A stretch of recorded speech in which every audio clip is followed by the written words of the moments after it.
Since you are a furry, you are automatically a speedo. I'm a furry that sometimes wears part of my fursuits out in public. Today, a lady came up to me in the street and started screaming in my face that I was a speedo and that I was going to scrape somebody. Here's what happened. Subscribe to Am I the Jerk on YouTube and hit the bell to turn on notifications. Before we jump into it, obviously some of the words in this story have been adapted so that we can actually talk about the story. This might sound weird, but I'm a furry. I have been inside the community for a year now and I love it, absolutely. To clear things up, furries are not speedos.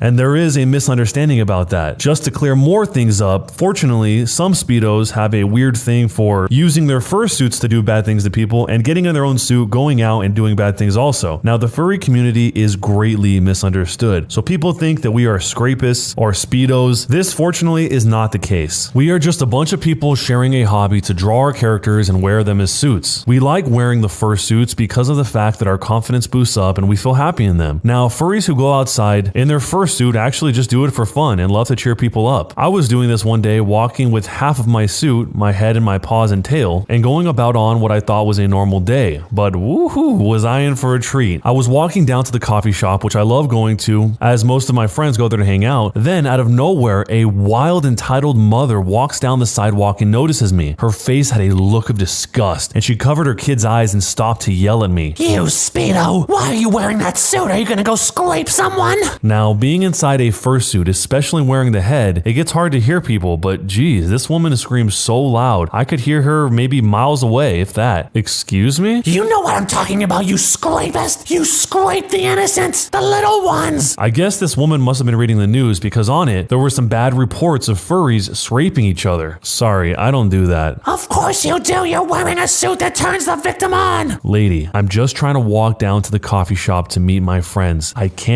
and I won't scrape anyone. Sorry. The entitled mother just looks at me and I can tell she's about to do something that will piss me off. She screams, "Help! This person is trying to scrape me! Help!" Just then, a police officer who had been lurking around arrived. He said, "Are you okay, ma'am?" No! This speedo is trying to scrape me! Now, let me clarify something. I am 13. 13! I am not a speedo. So when the police asked me if it was true, I pulled off my head. My fursuit head. The entitled mother was shocked. Sorry, I'm just a 13-year-old who likes wearing these fursuits, I said in an annoyed tone to the officer. The officer looked at me, shot a look back at the entitled mother, and then back at me a few times. He's faking it! Speedos are short, right? Short men! Ma'am, you heard him. I don't see how they are a scrapist, or a speedo, or an adult. The police officer then said sorry and went back on guard. I looked at the entitled mother and said, "Don't ever assume again, please." After I said that, I put my head back on and left. I had a great time with my friends at the coffee shop, talking about going to Texas Furry Fiesta, a con at Dallas, and just spent good times. I still laugh at the thought of her thinking that I was an adult. Was I the jerk? It seems like most furries do get a bad rep from people just generalizing that if one person is like this, then all of them in this group must be like that. But that is basically the definition of prejudice. You're prejudging them before you even know any of them. The few furries that I've ever met seem like nice people and they're just into this hobby that they have, and they're not doing it in some sort of hurtful or twisted way like people always seem to think. Most of the viewpoints of the entitled mother are pretty much just the basic ones that a lot of people have, but the one that surprised me is that she said that wearing the fursuit was some sort of strategy to turn on the victim. I have never heard that one before. That's kind of a bizarre leap in logic to get to that conclusion. Anyway, as long as nobody's hurting anybody, what does it matter what their interests are when they're minding their own business? But maybe you see this totally differently. If so, let me know what your thoughts are down below, and jerk or not a jerk, and why. I got a job at a place that I believe to literally be a hellmouth, a physical location on the path to hell, or a Native American burial ground, because the things that happen at this job start off very tame, but things at this job end up getting weirder and weirder until ultimately there are some bizarre things that happen that I can't even explain how they happened. You can decide for yourself, but here's how it started. I spent almost 7 years in property management before vowing to never ever go back. I don't know if it's just my local market or if it's like this everywhere, but in the course of working for several different companies, I encountered everything from discrimination, retaliation, and a whole host of other crazy, unacceptable things, culminating in being fired by a manager because she thought that I might try to take her job. After that, and my vow to get as far away from property management as possible, I was lucky enough to be offered a great job as a project project manager at a local printing and direct mail company. I loved working there, not because I was on fire for the industry, but because I got used to problem-solving skills daily. I liked having a lot of interaction with various departments and coworkers. I got treated like a human being by everyone, and I didn't have to worry about any of the crazy shenanigans that seemed to plague my old field. Unfortunately, I was unlucky enough to be the last project manager hired before an extreme slowdown in their business, and after just shy of a year, I was laid off. I was terrified when it happened. I had been unemployed for a stretch before that job, and my savings still hadn't recovered from that. The day I got laid off, I called a former manager of mine, one of the good ones, from my not so long ago property management days, because she was always one of the most plugged in networkers in town. I was absolutely floored when the very next day she offered me a position as her assistant manager at a nice pay upgrade from what I had been making at the printing company job. Apparently, they were about to move forward with a candidate, and then I dropped in out of the sky. She told me that both account delinquency and the paperwork at the property were a mess, and that she was in the process of retraining the residents. Apparently, previous management had been not good, and the residents were running wild, but it wasn't anything that I couldn't handle. And even though I never wanted to go back to property management, I felt that I wasn't in a position to say no. And hey, I figured maybe things would be different this time. And if not, I could just do a good job for a year or so, save up a ton of money, and then move on to something I enjoy. I went in legitimately filled with optimism. Well, I am 2 months and 19 days in, and I think I'm about to crack. It's a nice looking property in a nice area, but I legitimately wondered if this place was built on a native burial ground or perhaps a hellmouth. In the short amount of time that I've been there, I've experienced the following. Number one, I've been verbally assaulted by residents in what I would consider an extreme way 4 times, 2 of which resulted in me crying in the back room after they left. Number 2, I witnessed an unstable employee losing it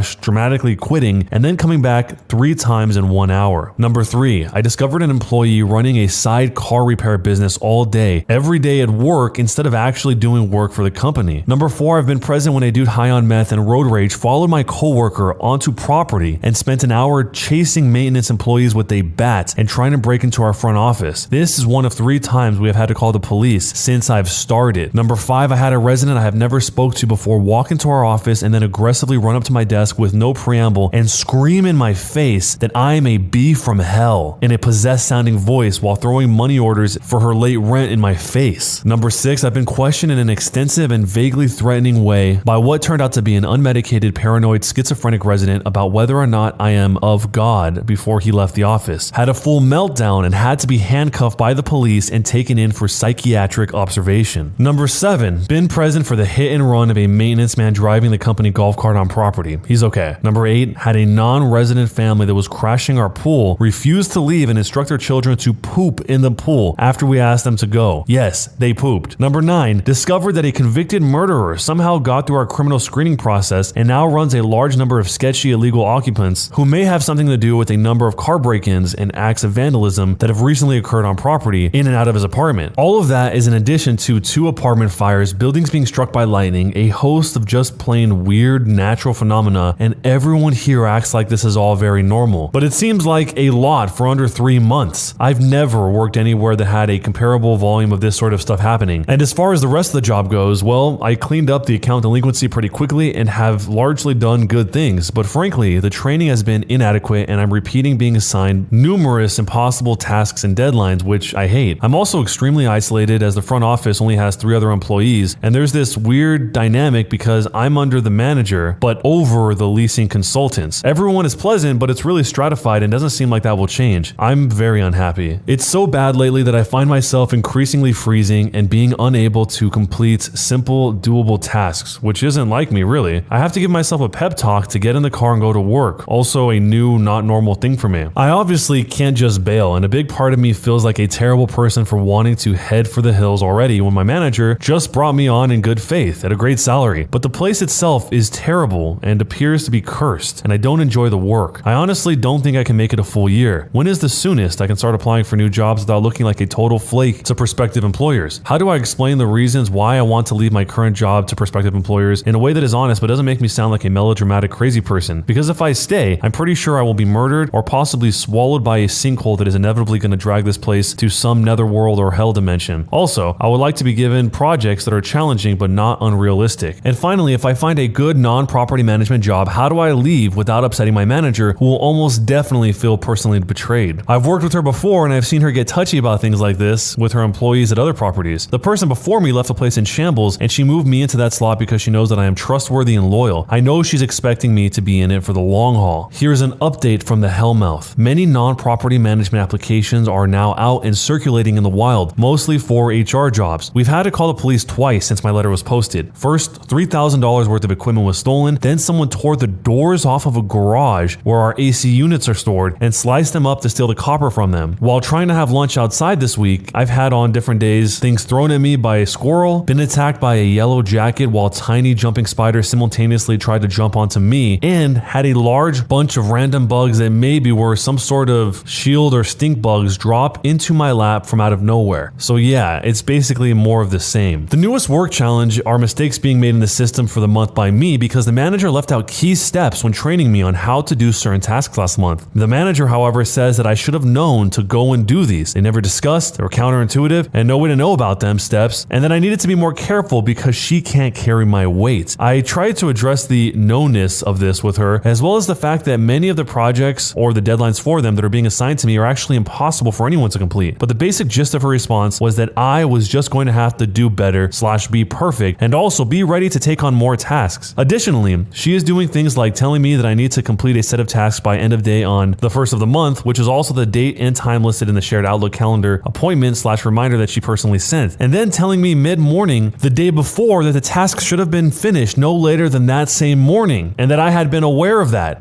No. A month and a half later, there is a new sticky situation update on the Hellmouth. Last night, I got a text message from my manager about 7:30 after the working day was done asking for a favor from me. She has decided that she wants to write up one of our leading consultants and wants me to compile a list of everything I have ever seen that could be a write-upable offense. She wants me to include stuff from over a month ago or more that the manager knew about but did not address at the time. The reason for this sudden mission is that the consultant put in a request for time off in our system a week ago, and when the request wasn't denied, she assumed she was good to go and did not come in for the 2 days she had requested off. My manager did not contact her on the days that she was not in, although she did privately fume that not denying was not the same as approving, and did not say anything to her about the time off when she returned to work yesterday. However, she is telling me that she is planning to write her up possibly twice today. I seriously don't want to be a part of this. I'm not saying there are not issues to address with my coworker, but nothing has ever been addressed with her previously, period. And going straight to 2 write-ups, the company has a 3-strike policy without even ever speaking to her about literally anything seems horrible. She asked me if I, quote, thought the coworker would bounce afterwards, and it sounded like that's what she was hoping for. About a week later, there's another update. As I write this update, a faulty fire panel in our filing room far from my desk is sounding an office-wide alarm, and I am tasked with shutting it off while doing, well, work. It's too loud to just let it go, but manually silencing it only yields 1 minute and 30 seconds of silence before it starts up again, so getting any work done is challenging. Additionally, there is a wasp situation in the office. I had to decline going alone into the woods next to the property with an irate resident with a Unabomber vibe who wanted to show me the specific squirrel that he claims was harassing him 2 years ago and has returned in order to vandalize his new vehicle. And I have also just discovered that my increasingly unhinged manager has placed a 2-way microphone in my office by my desk. Yes, it's another glorious day on the Hellmouth. For everyone who said that my manager was not my friend and that it sounded like some really poor management was going down on my property, I'm sorry to report to you that you were all very right. My manager, it turns out, lies constantly to everyone about everything. She also refuses to address staff issues, has been trying to force us to spy on each other, and since we're not doing that, has moved on to motion-activated cameras and secret microphones, and has been consistently ordering me to do or say certain things to coworkers or residents, and then hanging me out to dry after I follow her instructions. I've never felt so unsupported in a job, or like I've taken so many crazy pills, and that's on top of a lot of other just bad management choices. For example, I learned that a temporary maintenance worker that she wants to hire on permanently has been watching hardcore lewd video content on his phone with the volume turned way up while at work. Before I could tell my manager, she told me and my other female coworker that one of us would have to give him a ride alone to the office Christmas party. I pulled her aside to fill her in and explained that neither of us would feel super comfortable giving him a ride in light of that information, and she became very angry at everyone except that guy who was watching this on his phone, who she still seems to be planning to hire permanently. Not a good scene. However, I've been applying to new non-property management jobs and I'm starting to see some improvement. Even if I haven't unlocked the shiny new job achievement yet, I had a really great phone interview last week for an entry-level HR position, and I'm also playing phone tag at a local university regarding the admin position. So I'm hopeful that my time here on Hellmouth won't be for forever. I've also been practicing practicing giving my boss notice, so when that happy day comes, I'll be ready to roll. A few days later, there's an update. This week on the Hellmouth, our internet has been out for 2 days and our AT&T reps have been completely non-responsive, so we have no internet, no phones, no access to necessary software, or the ability to do anything, including buzzing in prospective residents at the gate or even knowing that they're there. It certainly made going to eviction court this morning fun and interesting. I needed to have ledgers sent to my personal email account so I could check them on my phone before heading to court early this morning, but my boss is too much of a control freak to let her boss at corporate send me anything directly. But she also isn't the greatest about knowing how to forward attachments or making sure that she's not sending me Excel spreadsheets instead of PDFs. Fun. Lots of the usual craziness happened. A squirrel army has taken up residence in the roof and the walls of one of the buildings, and the squirrel specialist keeps no-showing. An entire family with acute bronchitis decided to come to a resident event and cough on all of us for an hour. How cute you came in your jammies. We're too sick to get dressed. The car of a person staying illegally in an apartment was hit by another person staying illegally in an apartment, and screaming and an attempted table flipping happened in our front office. A tenant pretended to have a wasp allergy and a small child in order to get me to kill a wasp for him in his apartment, but forgot that he had previously pretended to speak no English the last time he came into the office in order to get out of paying late fees and, well, lots of other stuff. However, the most notable hellmouth happening surrounded my boss and 2 of my coworkers. Coworker number 1, who my boss was attempting to saddle with bogus write-ups to make her quit, gave notice before said write-ups could happen. Instead of being happy about getting what she wanted, my boss instead had a sulking fit, I guess because she wanted to feel like she purposely made the notice happen, and then started targeting another employee. The sulking stopped as soon as she got a call from a friend of hers who manages a nearby property, though apparently coworker number 1 applied there, was declined, and she told my boss the specific reasons why she was declined, which is not very cool, and also that coworker number 1 asked them if they were hiring. You know that bit in the original The Grinch Who Stole Christmas with the giant evil smile? That's exactly the expression that was on my boss's face, because of course she felt the need to relay all of this horrible information to me. And yes, I still feel like I need to take a shower. She is actively planning to make finding a new apartment and employment difficult for coworker number 1 in the hopes that she won't be able to move off property, will be unable to pay rent, and will ultimately be evicted. My boss also saw coworker number 2, who she really likes a lot, checking out a job search website. So of course she did the super logical thing. She told coworker 2 that she needed him for a project, put him in her car, and drove him off property to some luncheon event that none of us knew about, and grilled him for an hour about why he was looking at the website. Was he looking for another job? He denied that he was, and even gave a plausible excuse that she bought, and so on. She later told me that this lunch excursion was a treat. My poor coworker privately referred to it as a kidnapping. My boss also told me that we needed to be extra nice to coworker number 2 to make sure that he got lots of treats. She started doing things like, this is a real example, making him, unasked for, cups of hot cocoa with whipped cream sprinkles and candy cane garnish. She hands them to him in front of the rest of us who are not being given special cups of fancy cocoa, and it's really weirding him out. He privately told me that he has an interview somewhere else. I'm crossing my fingers for him. So all of this is just the start to everything. This is part 1. This story is very long, so if you want to hear part 2, which begins the following year after where we leave off here, let me know by leaving a comment that says, wow. The only thing I could think during this entire story is Buffy the Vampire Slayer. For those of you guys that have seen Buffy,